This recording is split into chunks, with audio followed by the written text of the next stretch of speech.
안녕하세요. 조용히 회사 다니는 사람입니다. 네, 오랜만에 S&P 500 주간 보고서를 이렇게 찍게 되었는데요. 물론, 네, S&P 500이 요즘에 하락을 하고 있죠. 그래서 빤스런한 거 아니냐라는 의혹.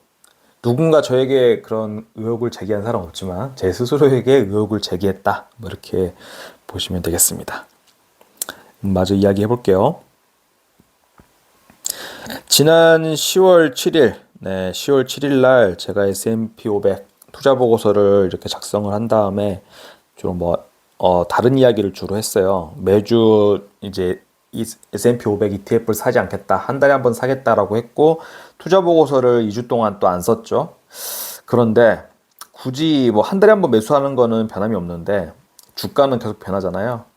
그래서 한마디로 내 주식 어플은 로그인을 하지 않겠지만 그렇다고 투자 보고서까지 쓰지 않을 이유가 있을까? 내가 당장 팔지만 않으면 되잖아요. 그래서 써보기로 했습니다. 다시. 바로 원래 포맷대로 들어가 볼게요. 네, 한 주간의 S&P 500 지수의 움직임인데요. 무려 3%가 하락을 했죠. 그리고 원달러 환율은 1350원으로 여전히 높은 수준인데 한 주간 0.16% 정도 오른 게 다니까 거의 변동이 없었다 보면 될 것 같아요. 그러면 S&P 500 왜 떨어졌을까요? 물론 저는 이제는 기사조차 에덴의 헤드라인이라도 찾아봤었는데 이제는 찾아보지 않습니다. 어차피 떨어지거나 오르거나 제가 할 수 있는 행동은 네, 월급날 사는 것밖에 없으니까요. 굳이 머리 아프게 생각하지 않을 생각입니다. 그래서 제 의견은 여전히 S&P 500에 대해서는 몰루가 되겠습니다. 잡담으로 이번 주에 제 흥미를 끈 게 있어서 이야기를 해볼게요. TMF라고 하는 ETF가 있는데요. TMF는 지금 아주 바닥을 뚫고 들어가고 있죠. 저가를. 그리고 서학개미들이 특히나 TMF를 많이 샀다고 해요. 그래서 그랬는데 많이 떨어졌다. 마이너스 이때가 7월 달의 기사인데 마이너스 26%. 근데 이때 이후로도 쭉 떨어지고 있으니까 얼마나 떨어졌을지 참 알 수 없는 일이고요.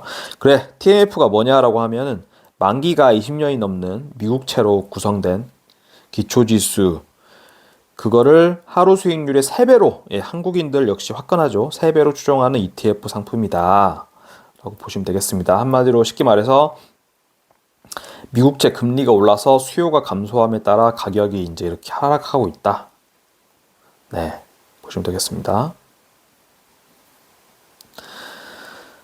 TMF 관련돼 가지고 개미들이 왜 이걸 자꾸 사고 있느냐 봤을 때 지금 금리가 계속 오르고 있고 미국 금리 장기 금리가 5%가 넘었네 막 이런 말 나오잖아요.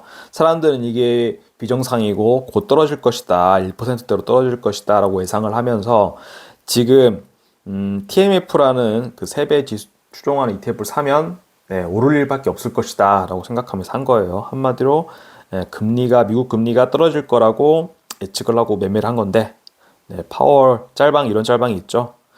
파월이 이런 식으로 시장의 금리가 떨어질 거라고 희망회로 돌리고 있으면 기자회견 해가지고 금리를 올리는 네, 이런 스탠스를 여러 번 취해왔잖아요. 그 짤방을 갖고 와봤고 실제로 블라인드 어플을 봐도 네, TMF에 대한 네, 기대도 많고 사람들 관심도 많고 매수도 했고 지금 3불대 후반까지 내려왔는데 6불, 8불 이럴 때 사람들이 이게 바닥이다 바닥이다 하면 샀다가 지금 많은 사람들이 물려있는 걸로 보입니다.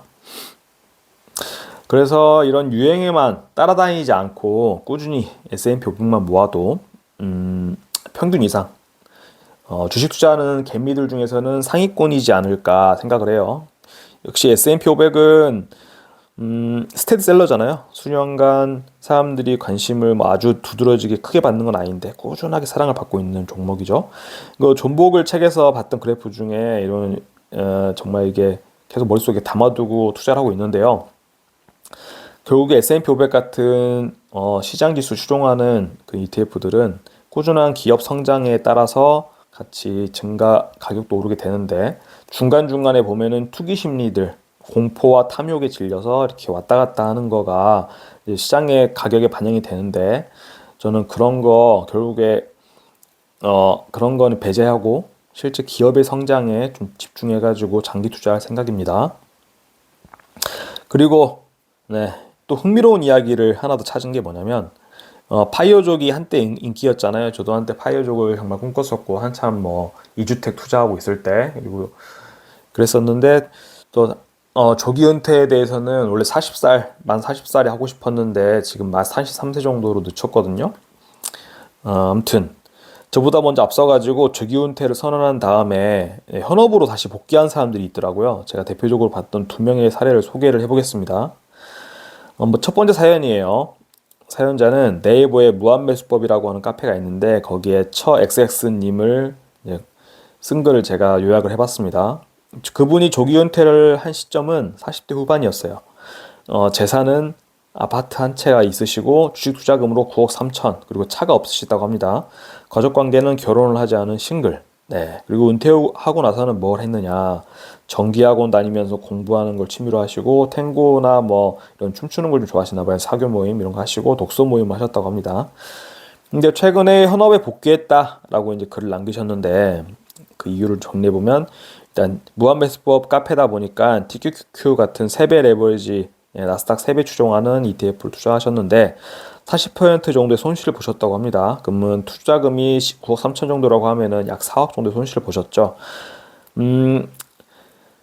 그래서 저는 금전적으로 좀 불편한 상황이 되셨던 게 큰 것 같고 거기서 얻은 교훈은 조기 은퇴를 할 거면은 기대 수익률을 좀 낮추고 리스크를 줄인 다음에 변동성이 작은 쪽으로 투자를 하자.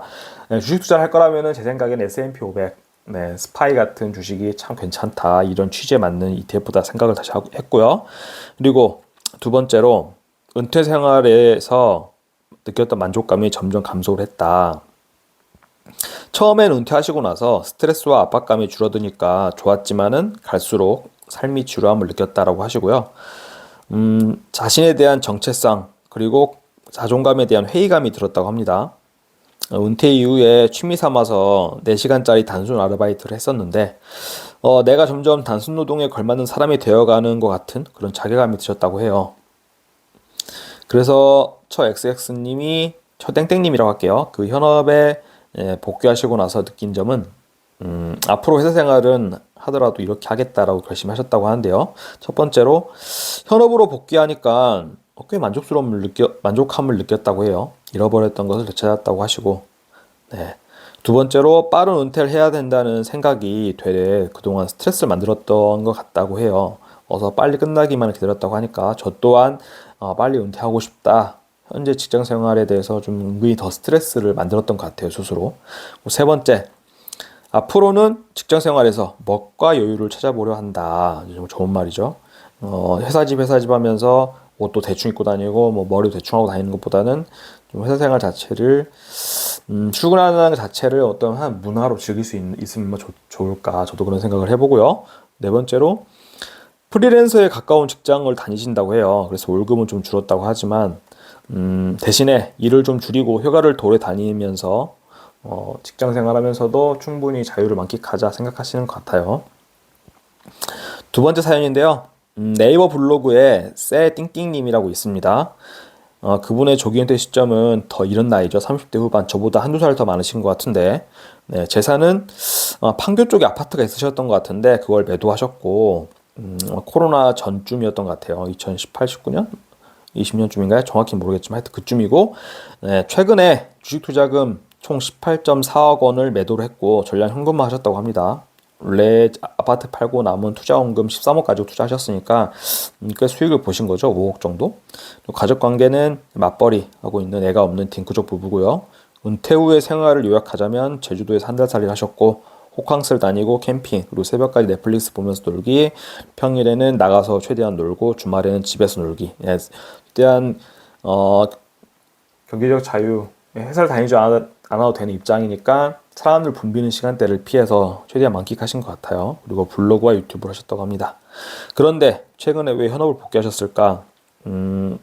그분께서는 돈이 떨어지거나 주식이 많이 내려서 그런 것도 아니라고 해요. 배당금으로 생활비를 충당하도록 포트를 짜놓으셨기 때문에 그렇고 그분의 포트폴리오는 대부분이 미국 주식이었고 테슬라와 구글 같은 성장주 그리고 배당이 많이 나오는 고배당주로 구성하셨다고 합니다.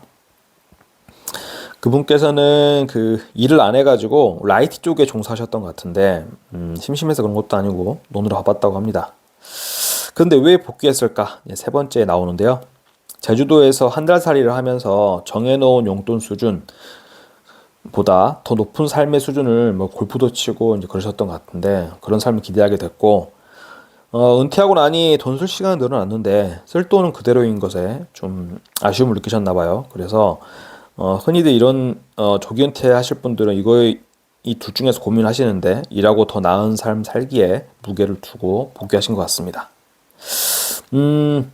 쎄땡땡님이 조기 은퇴자의 삶을 관두고 나서 느낀 점을 이야기도 하셨는데 은퇴 이전과는 다른 삶을 살겠다라고 하셨어요. 은퇴 이전에는 아파트 한 채가 있었는데 다시 현업으로 복귀를 했어도 좋은 주식으로 갖고 있겠다는 생각을 하셨죠.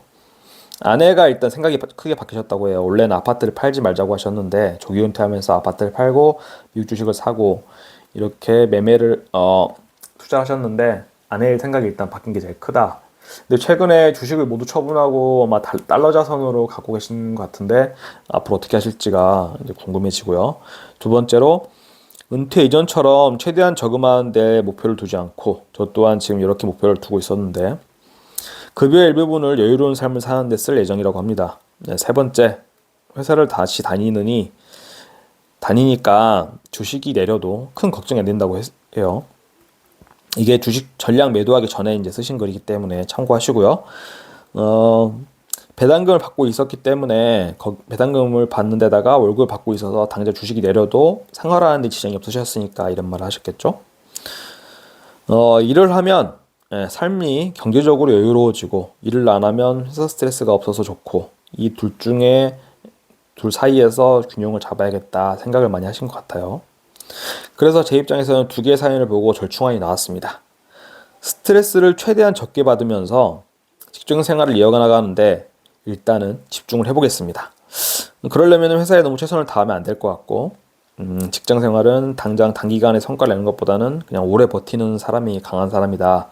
머릿속에 좀 새기려고 합니다. 그럼 다시 제 S&P 500 투자일지 영상이니까 이제 원래대로 돌아와서 이야기해 볼게요. 다음 주 25일은 월급날입니다. 그래서 매수를 할 거고 약 530만 원어치 매수를 할 겁니다. 스파이즈는 23주, 타이거 미국 S&P 500은 253주 이렇게 매수를 할 거고요. 2주 만에 제 계좌로 좀 결산을 해봤습니다. 제가 언제 샀는지 모르겠지만 어쨌든 타이거 미국 S&P 500 39주를 사서 총 1922주가 있고요. 스파이지는 5주를 언젠가 샀기 때문에 하여튼 382주 이렇게 보유하고 있습니다. S&P 500 투자 성과인데요. 역시나 이 수익률 보시면은 저 또한 계좌가 많이 좀 망가졌습니다. 그래서 현재 마이너스 1.83% 수익률을 기록하고 있고 총 투자 자산은 1억 4,700 정도가 되겠습니다. 그 중에 S&P 500 매수한 금액은 5,800만 원이고요. 포트폴리오 비중은 역시나 매수금은 여전 60% 수준으로 매수를 해나가는데 크게 마음에 했던 부담감은 없습니다. 타이거 미국 S&P 500 연금저축계좌와 IRP, ISA에서 투자하고 있고 스파이즈는 미국 직투계좌에서 거의 반반의 비중으로 투자하고 있죠. 마지막으로 경제적 자유 목표 달성 현황인데요. 좀 많이 떨어져가지고 지금 25.66% 정도 이렇게 달성을 했습니다. 네, 그럼 이번 주 영상 좀 길어졌는데요. 봐주셔서 감사하고 앞으로도 매수는 한 달에 한 번, 하지만 주간 일지는 매주 토요일이나 일요일에 작성해서 올려보도록 하겠습니다. 그럼 봐주셔서 감사합니다.